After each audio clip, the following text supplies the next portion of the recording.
Assembly సమావేశాల్లో హాజరు కావాలని నిర్ణయించుకున్నట్లు సమాచారం. పాలమూరు రంగారెడ్డి ప్రాజెక్టు, రైతు సమస్యలు, విద్య, ఉద్యోగుల సమస్యలపై బలంగా పోరాటం చేయాలని, అసెంబ్లీ సమావేశాలు 15 రోజులుండేలా అధికార పక్షాన్ని డిమాండ్ చేయాలని ఓ సమావేశంలో నిర్ణయం తీసుకున్నట్లు పార్టీ వర్గాలు తెలిపాయి.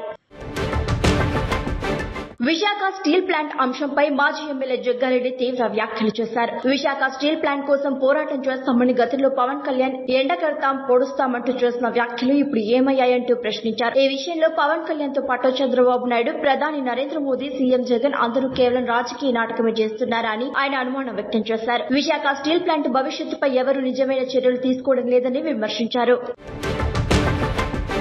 సింగరేణి భవన్ వద్ద అన్ఫిట్ సమస్యపై వినతి పత్రం ఇవ్వడానికి వచ్చిన కార్మికులను లోపలికి అనుమతించకుండా బయటనే కూర్చోబెట్టడంపై మాజీ మంత్రి హరీష్ రావు తీవ్ర ఆగ్రహం వ్యక్తం చేశారు. కార్మికుల సమస్యలు వినకుండా ఇలా అవమానకరంగా ప్రవర్తించడం దుర్మార్గమని హరీష్ రావు మండిపడ్డారు. సింగరేణి కార్మికుల హక్కుల కోసం బీఆర్ఎస్ పార్టీ ఎప్పుడు పోరాడుతుందని ఆయన స్పష్టం చేశారు.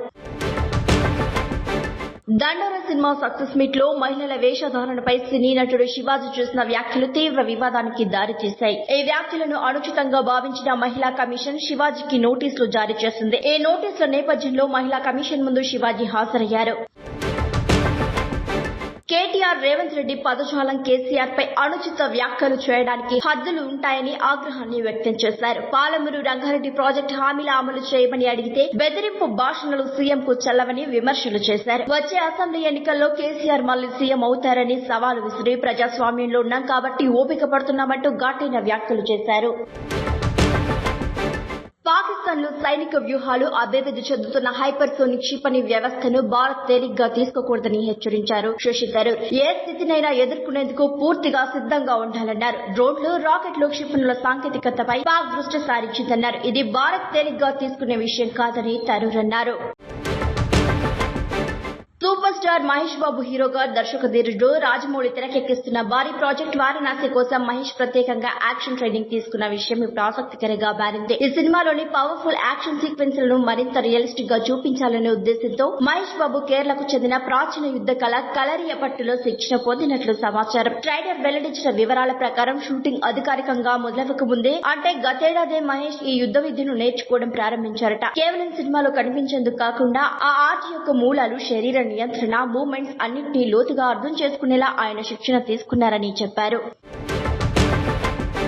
మహిళల దుస్తులపై శివాజీ వ్యాఖ్యలను నాగబాబు తప్పుపట్టారు. ఆధునిక దుస్తులు తప్పు కాదని, మహిళలపై నేరాలకు కారణం మగవాళ్ల క్రూరత్వమేనని చెప్పారు. మహిళలకు సమాన హక్కులు ఉండాలని, భద్రతపై జాగ్రత్తలు తీసుకోవాలని, ప్రతి ఆడపిల్లను కుటుంబ సభ్యురాలిగా చూడాలని సూచించారు. మాసప్ ట్యాంక్ డ్రగ్స్ కేసులో ప్రముఖ నటి సోదరుడు అమన్ ప్రీత్ పరారీలో ఉండగా అతడి కోసం ఈగల్ టీం పోలీసులు గాలిస్తున్నారు. 2 వ్యాపారుల నుంచి డ్రగ్స్ కొనుగోలు చేసినట్లు దర్యాప్తులో వెల్లడైంది. గత ఏడాది కూడా అమన్ ప్రీత్ సైబరాబాద్ పోలీసులకు పట్టుబడ్డాడు. మరోవైపు నితిన్ సింఘానియా, శ్రానిక్ సింఘ్వికి మరో 4 వ్యక్తులు డ్రగ్స్ సరఫరా చేసినట్లు పోలీసులు తెలిపారు. గాజాలో కొనసాగుతున్న యుద్దం భయంకర స్థాయికి చేరింది. పాలస్తీనా ఆరోగ్య శాఖ తాజా నివేదిక ప్రకారం గాజాలో మరణించిన వారి సంఖ్య 70,945కు చేరింది. నిరంతర బాంబు దాడులు, వైద్య సదుపాయాల కొరత, ఆహారం లేకపోవడం వల్ల సామాన్య ప్రజలు తీవ్రంగా నష్టపోతున్నారు. మహిళలు, పిల్లలు, వృద్ధులు అధిక సంఖ్యలో ప్రాణాలు కోల్పోతుండటం ప్రపంచాన్ని కలిచివేసింది.